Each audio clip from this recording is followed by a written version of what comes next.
గా ఉన్నారు. ఇద్దరు ఆల్మోస్ట్ 20% నామ్స్ ప్రకారం చూస్తే అన్ని కరెక్ట్ గానే ఉన్నాయి పేపర్ మీద. జాతరలు పండుగలు ఉన్నాయని చెప్పేసి వీళ్ళు అడిషనల్ గా 5 మంది ఉండాల్సిన చోట 8 మంది ఉండాల్సిన చోట దాదాపు అదనంగా ఉన్నారు.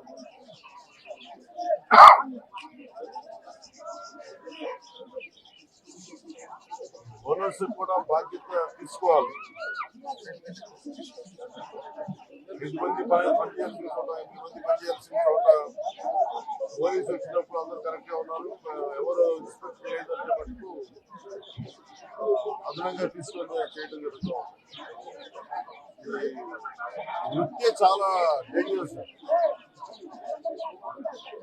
అదే ఎస్పీ గారితో కలెక్టర్ గారితో మాట్లాడుతూ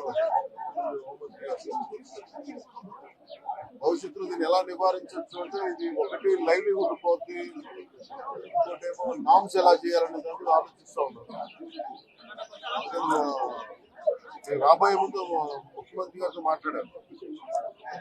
మాట్లాడుతున్నప్పుడు దాదాపు మాట్లాడడానికి 20 lakhs వృత్తులకి ఇవ్వాలని, మిగతాది ఖర్చు ఎంత అవుతుందో వాళ్ళకి గాయపడ్డ వారందరికీ ముఖ్యంగా మృతుల కుటుంబాలకి, కుటుంబ సభ్యులకి రాష్ట్ర ప్రభుత్వం తరఫున ప్రకాశ సానుభూతి, అలాగే 20 లక్షల ఎక్స్ప్రెషన్